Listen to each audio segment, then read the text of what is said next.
Could I go a whole Operation Arsenal episode without talking about VAR? I don't think I can, you know.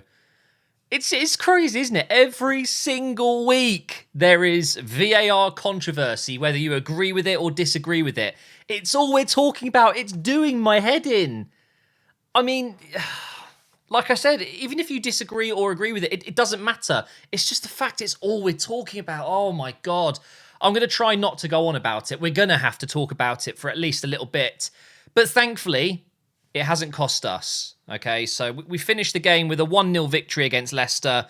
It was, I mean, the whole game was Arsenal just playing it around. It was just passing.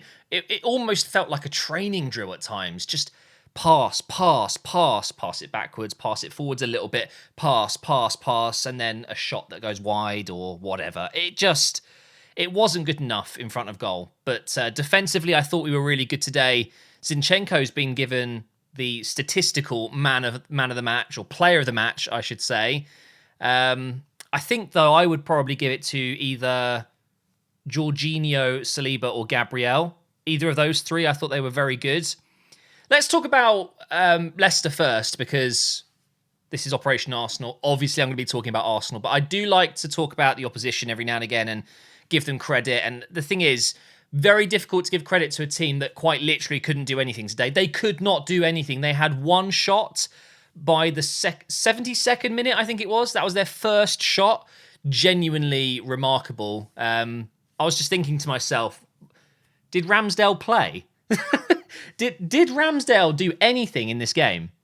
It honestly, very forgetful game for him. He's probably got time to whip out a Nintendo Switch and just play whilst the game's going on. Trossard through the middle as well. I think Leicester really struggled to mark our front three because it was a very fluid front three. We saw Saka on the right drifting in. We saw Trossard drifting out wide. Martinelli would come inside, and I'm not so sure they were able to deal with that. And Ndidi in midfield struggled as well. I think Jorginho once again showed just how good of a signing that is for us. Really like Dewsbury Hall. Really like Christensen at left back. I think he did relatively well against Saka. I think he's a very good signing. And I would love to talk about Barnes and Tete, and they just didn't do anything. They just could not do anything. So, you know, with Leicester City, I think they're, was it 14th now or something like that? It's not their best season. They're going through a bit of a transition right now from that title-winning side, losing a few of their key players, and now we're seeing maybe the replacements weren't quite good enough, and they're going to be losing Tielemans. Vardy's going to retire at some point or leave or whatever.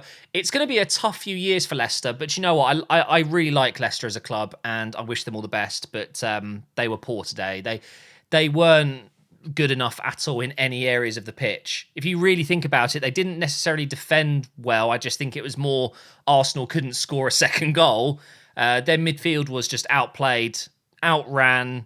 I mean, and their attack didn't exist. So, although they did score one goal, it was massively offside. But hey, they did manage to get it in the back of the net. So we'll take a look at the stats here, because it's pretty remarkable, to be fair. Leicester finished the game with a .02 expected goals. That might be the lowest I've seen in some time. One shot in the entire game.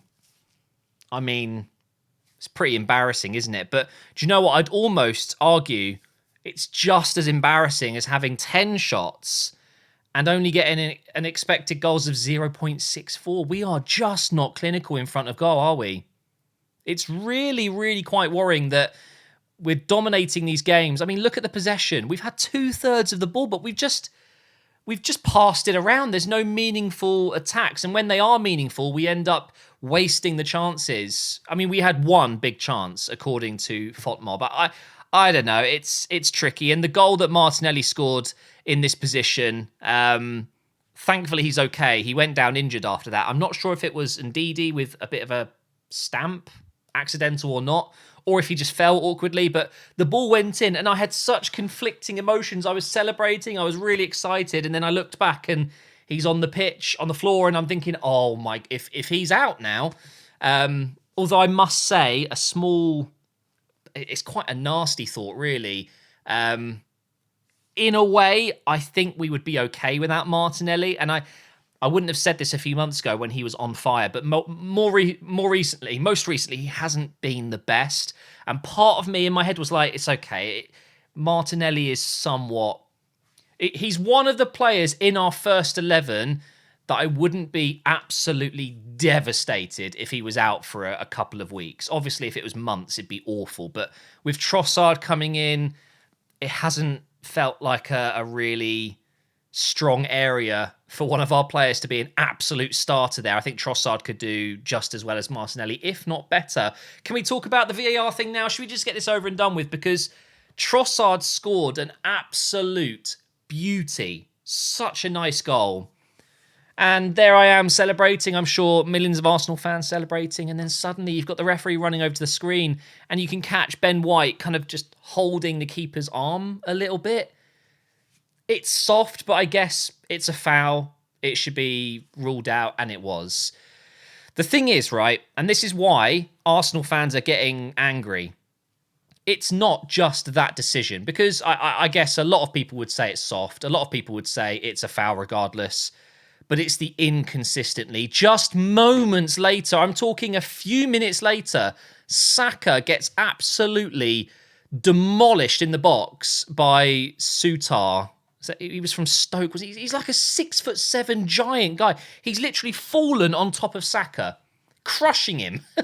You can see in the replay, he's literally grabbed him and he's brought him to the floor. It's an absolute stonewall penalty, and they don't even check it. That's the annoying thing for me. It isn't the decision that ruled out Trossard's goal. I can live with it because probably the correct decision. Okay, but then you can't not give the penalty. It doesn't make sense to me. It's cherry picking. They are picking what to disallow, what to look at, and I don't think that's fair. You've got to look at each individual error individually. I guess that's fine, but you've got to be consistent with it. If you're going to interfere with the game so much to the point where you're spending a few minutes looking at a potential hand on another player's hand in the box where every player is holding each other and barging each other, the amount of goalkeepers, including Ramsdale, by the way, that get physically assaulted in the box by attackers and defenders, and nothing gets called. It's only because it's gone in the back of the net they've then gone, that's a foul. Otherwise, it's not given, is it? It's very frustrating because it's so inconsistent. And I feel for...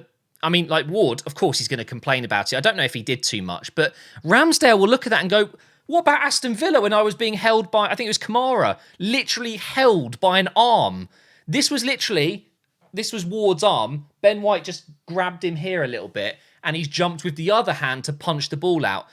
I don't think there's really any potential issue in terms of stopping Ward from getting to the ball. He still got to the ball. He still punched the ball out, which is what he would have done if Ben White wasn't touching him anyway. I think it's soft, but it's probably correct. It's just the inconsistencies that do my absolute head in. More subs, please, as well, Mikel. I really wanted to see Smith Rowe. I really wanted to see Vieira come on. What's up with Tierney? I don't know how he's not getting even just 5 minutes. You could see that Zinchenko was pretty tired by the end of the game. He went with Tomiyasu instead, which is... It is a bit mental, isn't it? You've got a literal left back on the bench and you're throwing Tomiyasu on when Zinchenko comes off. I think that says a lot about what's going to happen in the summer with Tierney. I think he's going to go. But anyway, I've got some of your thoughts. Here is Grey Sky's comments. We managed the game quite well. Some of Jorginho's passing today was a work of art. There was one through ball in the first half to Saka. You guys will know what I'm talking about. It was literally perfection. Really impressed with Jorginho. I thought his lack of mobility with Xhaka would be an issue, but so far, touch wood, it's been pretty good, although Partey's back now. I feel like we were holding back because of midweek. We've got Everton on Wednesday, of course. Christensen is some player, by the way. Agreed. Really like the Leicester left back. Hans says, we were perfect defensively. Fantastic to see. After some games where we haven't been that good defensively, I thought that's a really fair comment because we haven't been great defensively, I would say, over the last 3, 4, 5 games. Basically, since we lost to Everton, I think we've been a bit dodgy. I thought Saliba and Gabriel were pretty flawless today. You know, can we just remind ourselves that just a week or two ago, Leicester demolished Tottenham there, and they've been playing pretty good. You know, I would say that Leicester, after a terrible start to the season, have actually been pretty decent. They're absolutely a top 10 side. I think even top 8 on their day. So to restrict them to one shot is pretty good. I know they were out without Maddison, and Tielemans didn't start either, but yeah, I thought it was very impressive defensively. James says, scrappy! We deserve to win today. PGMOL will always try to stop us. Believe Martinelli down the middle with Trossard on the left would work better. Very good point. Bring on Everton. Absolutely. We'll beat Everton at home, I'm pretty sure. I when I saw the lineup, thought, ooh, Martinelli through the middle. But then I saw the warm-ups, and it was very clear that Trossard was doing some shooting drills, and it was obvious that Martinelli was going to start down the left. Now, as I alluded to when I was talking about him going down and how out of all of the first 11, I probably wouldn't worry so much. It would suck, but if Martinelli was the one that was injured, I could live with it. But that's because I think he's actually been quite disappointing down the left side. And I think if you play him through the middle, like James has said here, and have Trossard on the left, that interchanging position, the fluidity they would have with Saka on the right, with Ødegaard drifting in as well, could be quite tasty. At least until Jesus is back, we could give it a go at least. Albert says, gritty win defensively, but still need to capitalise on our chances.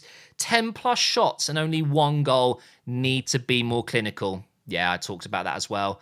And Jasper said, very disciplined and controlled game. 0.02 expected goals for Leicester with 0 shots on target. Yeah, the shot they had wasn't even on target.